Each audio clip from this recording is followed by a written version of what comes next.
तो राम ने सीता से कहा, सीता अब हमें कुछ लीलाएं करनी है, एक काम करो, तुम अग्नि में वास कर जाओ, जब तक करो निशाचर नासा तब लो करो अग्नि में वासा। जब तक मैं निशाचरों का नाश करूंगा तब तक तुम शांति से अग्नि में वास करो। तो असली सीता तो अग्नि में प्रवेश कर चुकी थी। रावण ने जिस सीता को चुराया था वो तो सीता की परछाई मात्र थी, डुप्लीकेट, दूसरी सीता। उनका यथार्थ रूप रावण उन्हें हाथ लगाता तो भस्म हो जाता, यथार्थ सीता को रावण हाथ लगाता तो भस्म हो जाता। तो ये बात कही गई कि राम ने जब परीक्षा, जिसे लोग कहते हैं राम ने अग्नि परीक्षा, वो अग्नि परीक्षा नहीं थी, वो सीता मैया की वापसी थी। वो सीता मैया आई जो रावण के पास थी, वो अग्नि में गई तो वो सीता पूरी समा गई, और वो सीता जो अग्नि में वास कर रही थी वो सीता प्रकट होके वापस आई। ये बात रामचरितमानस में आरण्य कांड में लिखी है ये बात। हाँ, तो सीता की अग्नि परीक्षा राम ने ली, राम ने सीता के साथ ये किया वो किया। ये प्रश्न जो करते हैं उनको ये बहुत गंभीरता से सब्जेक्ट पढ़ने पड़ेंगे। अब राम जी बड़े उदास हो गए। विभीषण जी ने कहा, क्यों उदास हैं भगवान? राम ने कहा, क्या बताऊं, मेरा भरत वहाँ आज आखिरी दिन है 14 साल का, यदि आज मैं पहुँचा नहीं समय से तो मेरा राम, मेरा भरत प्राण त्याग देगा। अब मेरे राघव चल पड़े, पुष्पक विमान पर बैठे राम जी, लक्ष्मण जी, सीता जी, विभीषण जी, अंगद जी, जामवंत जी, हनुमान जी, सारे लोग बैठे और पुष्पक विमान पर मेरे राघव चल पड़े। जानते हैं कहाँ कहाँ से? सीता को दिखा रहे हैं, देखो सीता, यहाँ रावण मरा, यहाँ पर मेघनाथ मरा, यहाँ पर ये मरा, और आगे चले देखो ये बंदर भालुओं ने पुल बनाया, रामेश्वरम को सीता माँ को प्रणाम कराया, ये पुल में ये मंदिर बनाया। जब सीता वापस गई ना तो राम सब दिखा रहे हैं। फिर प्रयागराज पहुंचे, संतों का दर्शन किया, प्रयाग स्नान किया, और उसके बाद भगवान केवट से मिले, गुह से, मतलब आते वक्त जिन जिन से मिलते आए हैं, जाते वक्त भी राम उनसे मिलते हुए गए हैं। और जो सच्चे भक्त हैं ना, मैं पहले कह चुका हूँ, उन्हें भगवान के लिए दौड़ना नहीं, भगवान स्वयं उनको मिलते हैं। अब तो मेरे राम पहुँचे हैं, और राम जी पता कहाँ रुक गए? निषाद राज के पास रुके हैं राम जी। आते समय भी निषाद राज से मिले, और जाते वक्त भी राम जी निषाद के पास बैठे हैं, निषाद से भेंट कर रहे हैं। और हनुमान जी से कहा कि जाओ हनुमान, जरा मेरे भरत को देख कर आओ, क्या कर रहे हैं भरत। अच्छा, राम जी को क्या लगा कि शायद मेरे भरत को अब आदत हो गई हो रहने की अयोध्या में, हो सकता है अब भरत को लालच आ गया हो कि अब तो ठीक है, अब अयोध्या तो हमारी ही है, कहाँ जाने वाली है। राम ने सोचा कि यदि भरत अयोध्या में रम गए होंगे ना तो मैं फिर यहीं की यहीं उल्टे पांव वापस चला जाऊंगा, मैं भरत को डिस्टर्ब नहीं करूंगा। ऐसा भाई सोच रहे हैं। तब हनुमान जी पहुंच गए, और जब हनुमान जी गए तो वो 14 वर्ष का आखिरी दिन था। 14 वर्ष का आखिरी दिन। कौन सा आखिरी दिन? 14 वर्ष पूरे हो गए, आखिरी दिन बचा। आज शाम होते ही भरत जी के पास जब हनुमान जी गए तो भरत जी लकड़ियां समेट रहे थे और चिता तैयार हो चुकी थी। हनुमान जी गए ब्राह्मण बन के, भैया भरत ये चिता क्यों? भरत ने रोते हुए कहा, ब्राह्मण देवता, आज राम जी के 14 साल पूरे हो गए, यदि आज सूर्य अस्त के पहले राम नहीं आए तो ये भरत चिता पे चढ़ जाएगा। ऐसा भाई कि राम अपने भाई के इंतजार में चिता तैयार कर ली। अब हनुमान जी दौड़े दौड़े गए, भगवान जल्दी चलो प्रभु, वो भरत भाई राजगद्दी क्या मन लगाएगा, वो चिता में मन लगाए बैठा है। राम को पता चला कि मेरे भरत ने मेरे याद में आज चिता सजा ली, नहीं पहुंचा प्राण त्याग देगा। मेरे राम चल पड़े, पुष्पक विमान से जब चले सारे नगर में शोर, राम आ गए, राम आ गए, राम की जय जयकार होने लगी। और राम जी की जय जयकार के साथ सारे लोग दौड़ करके राम की शरण में आए। और यहाँ राम जी का जब रथ, राम जी का विमान उतरा, और जब विमान से नीचे उतरे, भरत की कुटिया पे विमान उतारा राम जी ने, और जो भरत जी ने देखा विह्वल हो गए, आह्लादित हो गए, व्याकुल हो गए। मेरा भरत, राम भरत की तरफ और भरत राम की तरफ दौड़ करके आज भरत को हृदय से लगाते हैं। बोलिए भक्त वत्सल भगवान की जय। राम ने भरत को गले लगाया, भरत जी ने लिपट कर राम से रोने लगे। यहाँ लक्ष्मण जी शत्रुघ्न जी से गले लगते हैं और अब तो मेरे राम को देखने के लिए सारे लोग दौड़ पड़े और राम भरत से मिलते हैं। भरत की 14 साल में भरत ने एक भी बार कंघी नहीं की, बाल जटाएं बन चुके थे। राम भरत को गोद में बिठाते हैं और भरत की जटाएं सुलझाते हैं मेरे राम अपने हाथों से। भरत और राम के मिलन पर सारे लोग सुखी थे। यदि दुखी थे तो केवल 2 लोग। राम और भरत अब मिले तो सबकी आंखों में खुशी के आंसू थे, पर 2 लोगों की आंखों में दुख के आंसू थे। वो 2 कौन?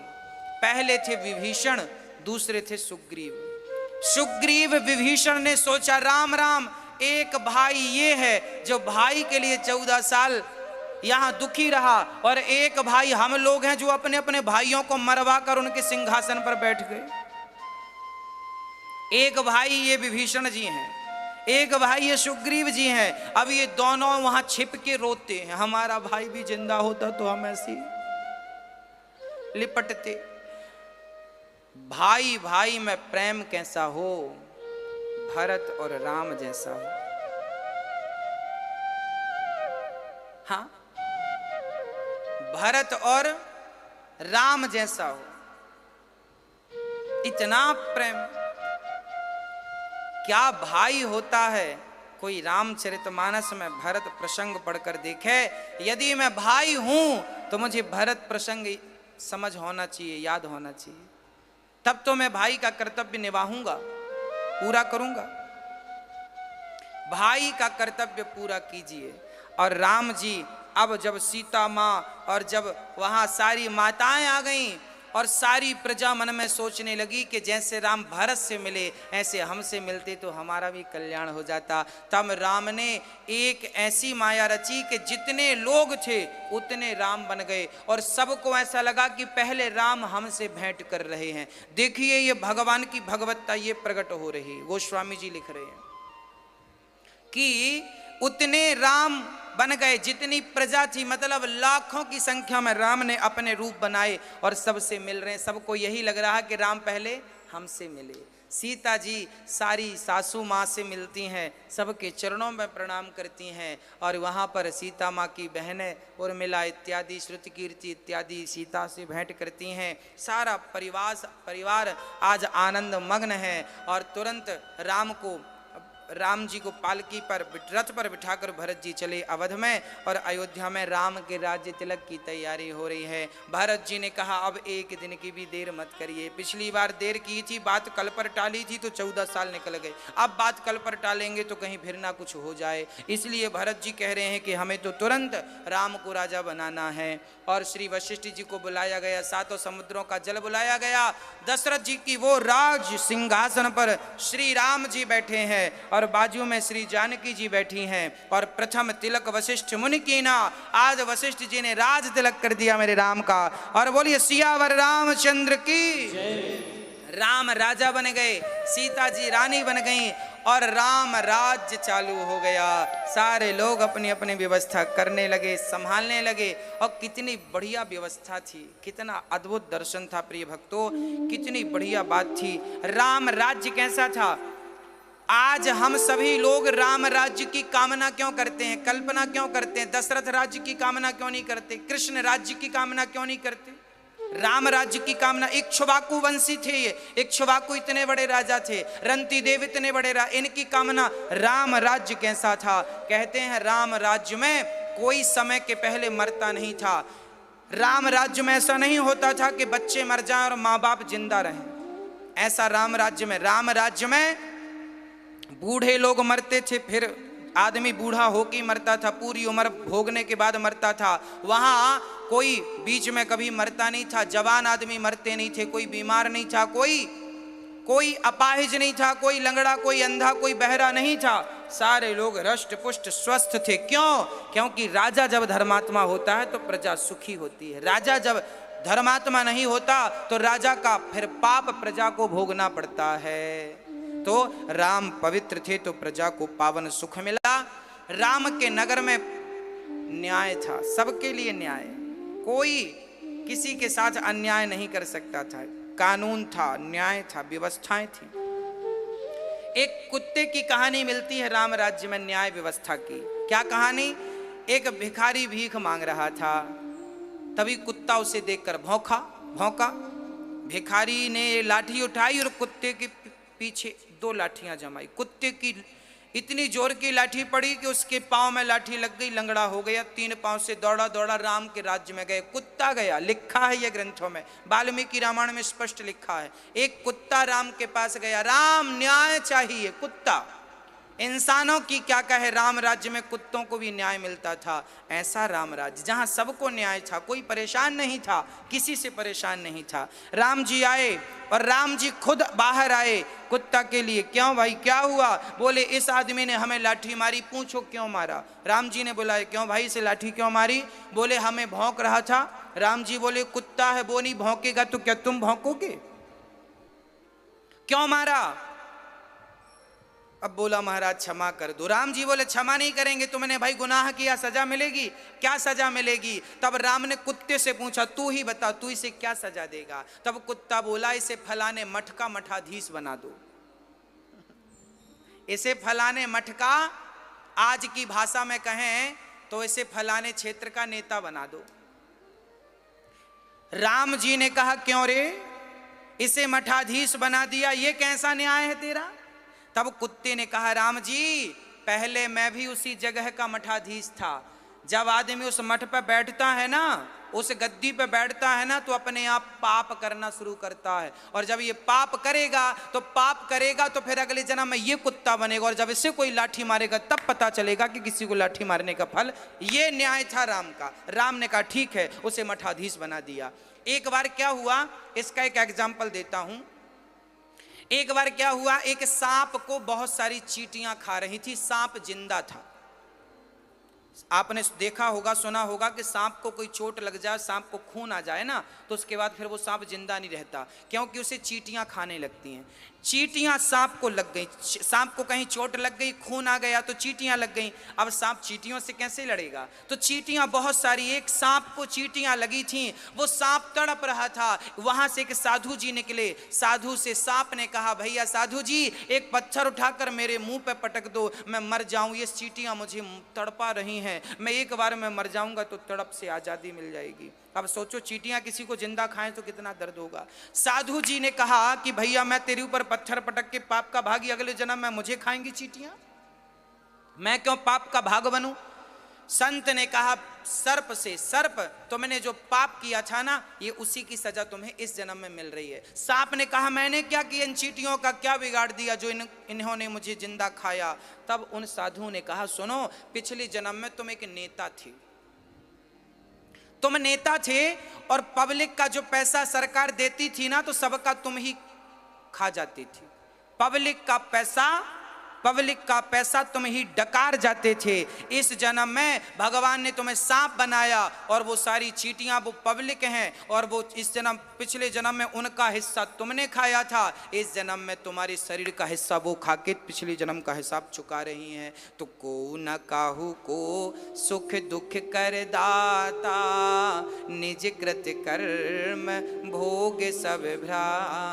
देर सवेर हमने पाप किया है, सो हमें उस पाप का दंड भोगना पड़ेगा। पितामह भीष्म को बाणों की सैया पर जाकर भोगना पड़ा, माता सीता को भी। अच्छा, अब आगे चलते हैं। मैं नहीं चाहता कि मैं सीता वनवास की कथा आपको सुनाऊं। गोस्वामी तुलसीदास जी बिल्कुल नहीं लिख रहे हैं ये बात।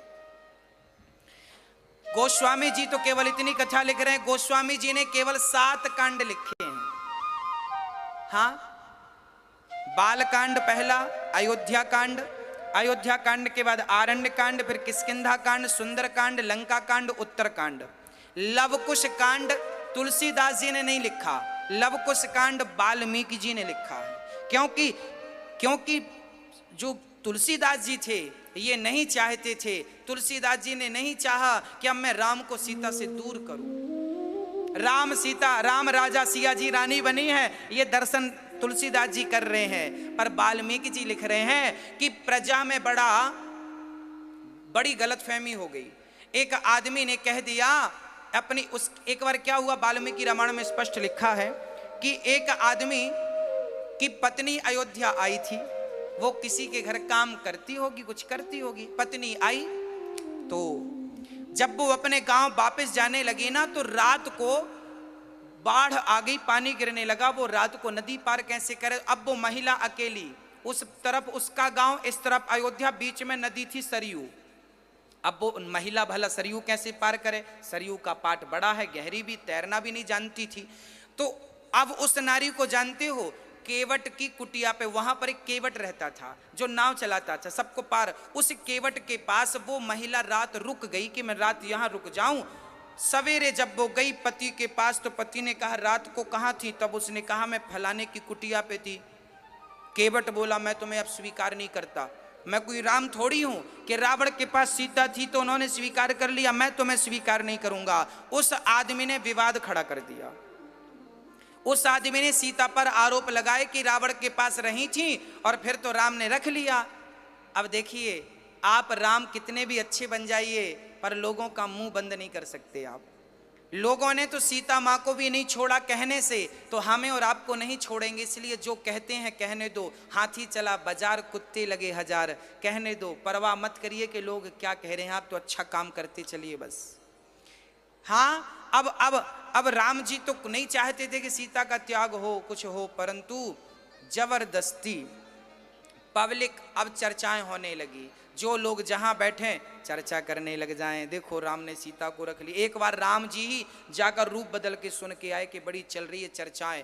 तब सीता माँ को खबर लगी कि मेरे बारे में ऐसी चर्चाएं। तब सीता माँ को लगा कहीं मेरे पति का पद कलंकित ना हो जाए, मेरे राम का चरित्र कलंकित ना हो जाए। तब राम सीता माँ ने अपनी मर्जी से त्याग कर दिया था। अभी जो रामायण आई थी, रामानंद जी ने भी ये बात दिखाई थी टीवी पर, अपनी मर्जी से सिया जी ने त्याग कर दिया था। ये बात बिल्कुल सच्ची है कि राम तो जानते थे कि सीता कितनी पवित्र है, परंतु पब्लिक ये लोग, ये दुनिया के कारण सीता जी वनवास चली गई। फिर वहां वाल्मीकि जी के आश्रम में लव कुश हुए हैं, कथा सबको विदित है। अब रामचरितमानस गोस्वामी जी पूरी करते हैं। उत्तरकांड में बढ़िया सुंदर सुंदर उपदेशों का वर्णन है। कागभूषुंड जी गरुण जी को सुना रहे हैं, भगवान शंकर हंस बन के गए। कागभूषुंड जी क्यों काग बने? तब कहते हैं इन्हें अहंकार आ गया था, इसलिए इन्होंने शंकर जी का अपमान कर दिया था। ये भगवान शिव को राम से अलग मानते थे। कागभूषुंड जी पिछले जन्म में शंकर जी को अलग और कृष्ण राम को अलग, ये राम के पुजारी थे पर शंकर जी का अनादर करते थे। तब गलत हुआ, मैसेज गलत चला गया। शंकर जी के भक्ति करते हो तो राम का विरोध नहीं करना, और राम के भक्त हो तो शंकर जी का विरोध करना। मत विरोध करना, नहीं तो बहुत नुकसान हो जाएगा। शिव द्रोही सपने में भी भगवान को नहीं भाता, ऐसा लिखा है। तो हृदय में शिव के प्रति, शिव के मंदिर में जाओ तो कहो हे भोलेनाथ, राम के चरणों में मेरा प्रेम बढ़ जाए, ये कृपा करो। और राम जी के मंदिर में जाओ और शंकर की भगत हो तो कहो हे राम, मेरे भगवान शिव के चरणों में अनुराग हो जाए। शंकर जी की स्तुति नमामि शमीशान निर्वाण रूपम विभुम व्यापकम ब्रह्म वेद स्वरूपम स्तुति की। और गुरुदेव ने क्षमा मांगी, भगवान शंकर क्षमा करते हैं। बाद में ये कागभूषुंड कौआ बने और हंस जी को ज्ञान दे रहे हैं। शिव जी इनसे कथा सुन रहे हैं हंस बनकर। और संग गरुण जी को अहंकार आया ना, जब नागपाश से छुड़ाया, तब इनको कथा सुनाकर इनका अहंकार समाप्त किया। इसके साथ ही राम राजा बने हैं, सीता जी रानी बनी है। और बहुत खुशी की बात है कि 5 तारीख को मेरे राम जी के मंदिर का भी शुरुआत हो रही है काम की। एक बार सुंदर तालियां। अब राम राज्य की स्थापना बहुत जल्दी होने वाली है। बोलिए सियावर रामचंद्र की जय। राम जी राजा बने हैं और प्रेम पूर्वक राम जी प्रजा का पालन कर रहे हैं। हम भी प्रेम से प्रार्थना करें, हे राम जी, जैसे आपने जटायु पर कृपा की, माता शबरी पर कृपा की, निषाद राज पर कृपा की और केवट पर कृपा की, हे रघुनंदन, हे रघुनाथ, हे पतित पावन, हे भक्त वत्सल, हे करुणा निधान, हम दास पर भी कृपा करिएगा और हम पतितों को भी अपनी भक्ति देकर के पावन कर दीजिएगा। बोलो हे नाथ, मैं आपको कभी भूलू नहीं, हे रघुनंदन मैं आपको कभी भूलूं नहीं। हे प्रभु, मैं माना कि पतित हूँ, पापी हूँ, फिर भी प्रभु मेरे पापों को भूलकर मुझे अपने चरणों की भक्ति प्रदान कीजिएगा। मैं आपके चरणों का किंकर दास हूँ भगवान, मैं आपके चरणों की धूल हूँ, मुझे अपनी भक्ति देकर के अनुग्रहित कीजिएगा और मैं अपने आप को आपके श्री चरणों में समर्पित करता हूँ। हे प्रभु, मैं आपके चरणों में अपने आप को समर्पित करता हूँ। मौसम दीन न दीन हित तुम समान रघुवीर, अस विचारि रघुवंश मणि हरहु विषम भव भीर। कामहि नारि प्यारि जिमि लोभहि के प्रियदाम, तिमि रघुनाथ निरंतर प्रिय लाग्यो मोहि राम। पुण्यं पापहरं सदा शिवकरं विज्ञान भक्तिप्रदं, माया मोहमलापहं सुविमलं प्रेमाम्बुपूरं शुभम्। श्रीमद्रामचरितमानसमिदं भक्त्यावगाहन्ति ये, ते संसारपतङ्गघोर किरणैर्दह्यन्ति नो मानवाः। इति श्रीमद् रामचरितमानसे। हे प्रभु, आपके श्री चरणों में दास का कोटि कोटि नमन। मेरे अपराधों को क्षमा करके अपने चरणों की भक्ति प्रदान करके मुझे अनुग्रहित कीजिए। एक बार हमारी मैया के लिए सुंदर तालियां। मैया द्रौपदी मैया ने इतना बढ़िया आयोजन किया कि इनके माध्यम से पूरे देश को राम कथा सुनने का अवसर मिला। और ये दास अनिरुद्ध, देखिए हमसे तो कुछ आता नहीं है, राम कथा बहुत सालों बाद किया है। भागवत तो आप सुनती रहते हैं दास के मुख से, भागवत भी नहीं आती, राम कथा भी नहीं आती, फिर भी टूटी फूटी वाणी से दास ने पहली बार वृंदावन में बैठकर राम कथा सुनाई है आपको। बहुत सारे वर्षों पहले, लगभग 5-6 वर्ष पहले, लगभग 7 वर्ष पहले राम कथा, 7 बल्कि 8 वर्ष पहले राम कथा हुई थी। और 3 वर्ष पहले, 4 वर्ष पहले भी एक बार राम कथा हुई थी। तो राम कथा बहुत पहले हुई थी, वर्षों पहले। वर्षों बाद राम कथा गाने का मौका मिला। और आपको यदि कोई त्रुटि हुई हो दास अनिरुद्ध से तो क्षमा जरूर कीजिएगा। राम का चरित्र तो समुद्र की तरह है और हम तो मात्र एक बूंद ही शायद आप तक पहुंचा सके। और वो बूंद भी, उस एक बूंद की यदि मैं 1000 बूंद करूं और उस 1000 बूंदों में भी फिर 1000 बूंद करूं तो शायद वो एक बूंद भी आप तक ना पहुंची हो। फिर भी प्रयास दास ने किया। और राम जी के चरित्र तो अपार हैं, गोविंद के चरित्र अपार हैं, कथाएं कभी पूरी नहीं होती। फिर भी आप सुखी रहिएगा और भगवत कृपा पर बनी रहे। और सदा भगवान से यही प्रार्थना करो कि हे प्रभु, मुझे अपने चरणों की भक्ति दीजिए, मुझे अपने चरणों का प्रेम दीजिए। हर पल में राम राम कृष्ण कृष्ण जपता रहूं और संसार सागर से तरता रहूं, भगवत प्रेम बढ़ता रहे।